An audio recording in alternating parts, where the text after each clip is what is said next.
Hello, Frugal Force. Once again, this is Captain Frugal reporting for duty. And I do want to weigh in on this current situation, this big blow up that happened last night. Now, first of all, I'd like to remain calm and let's be cautious of what's out there and what's allegedly been said. Do your research. Make sure it actually happened and it actually came from the source.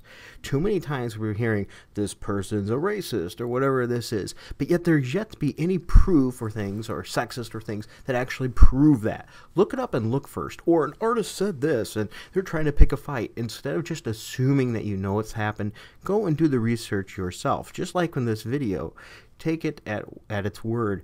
You know, if anything you're suspect of, matter of fact, anything I say, please be sure to look it up and look into it yourself. These are my views, not everybody's. Now, with that said, I want to start off that I think a large part of this issue that's going on is misplaced.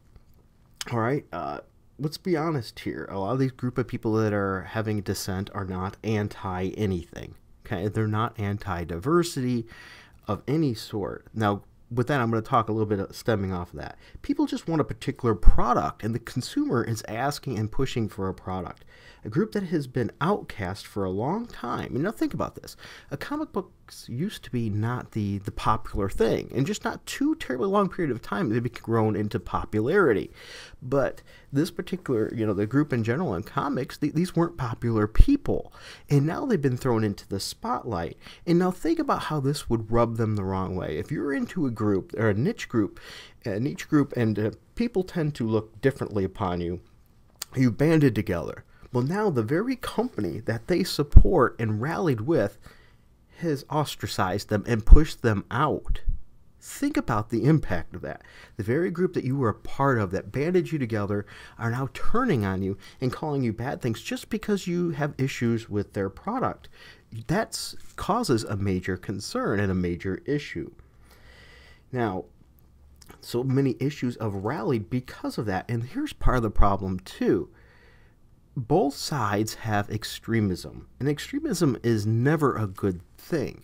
We have people that are in the center, and the farther away from center you are, the harder it is to come to common ground and discuss and come into an agreement. And there lies part of the problem. We have people that are in the center, people on the right, people are left. We have channels like I Love Comics with Engeltine and his brother Chef Jack, both completely different political views. The Henchman's Lounge, the two owners, myself and Henchman 1, are completely different in political views, but yet we're somehow able to not only get along and discuss things, we even work together. Now I ask you, why is that? And that's because of good communication and lack of extremism thinking. Extremism causes problems. Extremism tends to focus on only one thing, and they're going to extrapolate any point out of whatever message it is that's going to prove them right, and they're going to continue to feed that, which leads into other issues. Based on that, now we have people like a lot of people in the comic writers community and things like that, and editors and things that are using block bots and things, continuously creating an echo chamber. Now you think you have these extremists in those echo chambers feeding you massive amounts of information, and that information is usually misconstrued in a lot of cases without any proof to back it up, causing a boiling point. And we see this actually in both sides. It's not just the writers, it's also the reader community as well. So we have to be careful where we get our sources, because there's part of the problem. In marketing, you need excitement, and you can see that in media. Media, whether it be news stations, websites, and things, you do not get attention with calm, nice stories. You tend to get attention with the things that rally you up or anger or excite you in some way.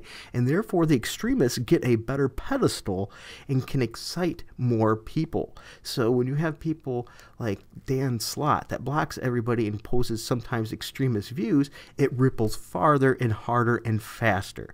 So therefore, you've excited a whole community. Now you take a community that's been blocked off from the very creators from a product that they've enjoyed and felt as part of a community, and they rally against.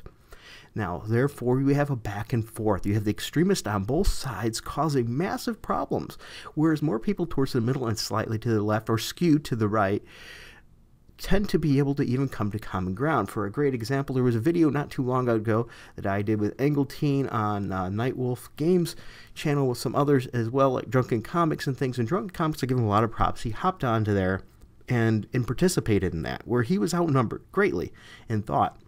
And I think he would agree, and I don't want to put words in his mouth, so if you do listen to this, make sure you tell me if not, or you can look at his tweet and you'll see that even though we have a lot of opposing views, we actually have a lot in common as well, and we all want to bridge and have the community work and be well, and that's one of the common big disconnects. It's just like politics. Believe it or not, Republicans and Democrats in general want the same outcome.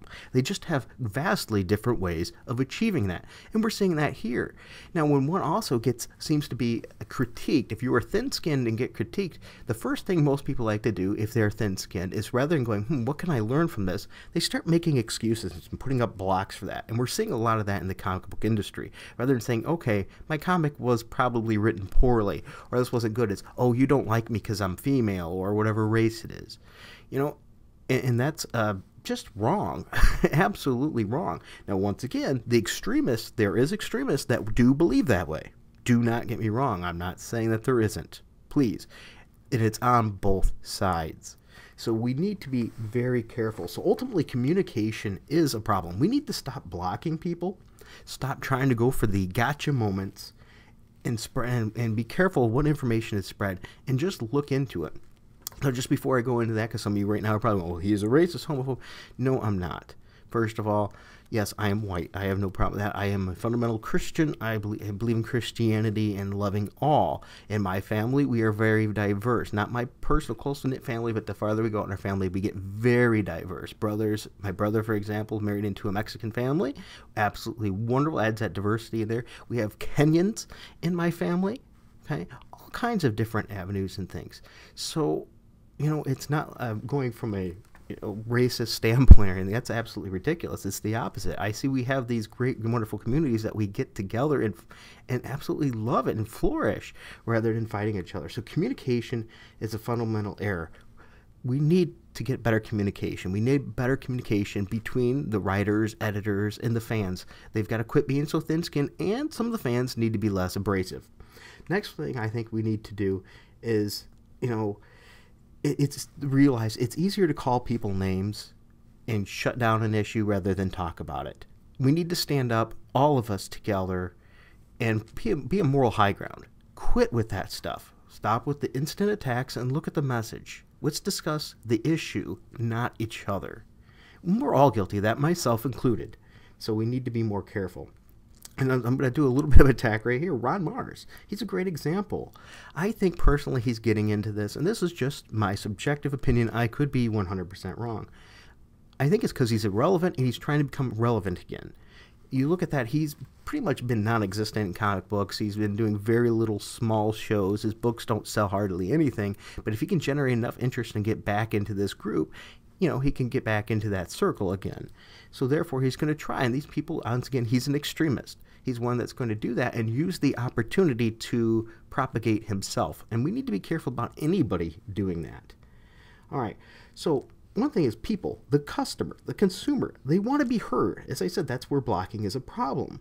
We can't attack the person, but you have to understand this. Especially blocking everybody, the very people that want to be heard feel like they can't. Dan Slott and others have a history of blocking people and silencing them. And these people that have been silenced are starting to find each other. I think that's what happened. They've been blocked off of message boards and everything else. And on Twitter now they're starting to find each other with the video uprising, with people like Diversity and Comics, like him or not. Captain Cummings, Douglas Ernst, I Love Comics, Nightwolf Games, Conservative Nerd, myself, and many others, Nerdkish, all kinds of ones. They want to be heard. They have to be careful too. But when you get enough people that can't be heard, now they're all coming together. Now they're starting to find a voice, and I think that scares the opposition. And what I do say, this community that's been deemed anti-diversity, which is not. I think we're true believers. Okay, that embrace diversity. And matter of fact, before you attack any of those people for diversity, I suggest you look into their families and things like that. You're going to find they're not anti-diversity. Okay, matter of fact, maybe they're offended by how the diversity is being portrayed. That might be a bigger issue. Anyway, they found each other, and now they've got a voice, and they know it, and that's where these rumblings are coming into play. So my question is, why not listen to the consumer? Okay. Think about it. If you're a company, you could preach a message only until your paychecks stop. When their paychecks stop coming because the sales aren't there anymore, which they're already diminishing greatly, it's going to have to end. So I suggest this. Listen to your consumer. Create good, diverse products. Absolutely. But don't do them ham-fisted, which leads to the politics. And some people, well, politics have always been in comics. You know what? I don't disagree with you there. I don't. But there's a difference in how it was handled. It was more philosophical. It asked you more questions. It allowed you to come up with more of your own decisions, not telling you, if you believe this way, you're an idiot. Now, granted, there was points of that, with some absolutely great writers had issues with like situations like that as well. It happened in many cases.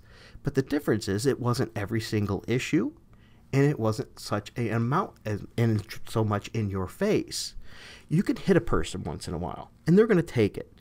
You know, maybe you take that nerd, and I say that in a nice way, I consider myself a nerd, and you can hit that nerd, and you can hit him once in a while, and he's going to take it. But when you start to pummel on him eventually and get him cornered, he is going to fight back, or she is going to fight back. There's a lot of women in this industry that do not agree with the Marvel comic side of things, or not SJW or anything else. They're on both sides as well, and they're not being represented fairly. And when, for example, when one does that I know, that I've been very close with on Twitter and done a podcast in the past with, she was accused of not even being female by Dan Slott. That's just wrong. We need to realize that politics are probably going to be in comics, but we need to be more careful on how we handle them. We need to be more even on representation of both sides. I wouldn't want a comic book that just shows my views. My partner in my website, thehenchmanslounge.com, is a leftist. Plain and simple. And he even says he can't stand it. It's way too far. So enough's enough. So ultimately what I want to say is this. Be careful what's going out there right now. There is a lot being said and a lot being thrown. Do your own research. Be calm. Be considerate. Ask questions instead of attacking.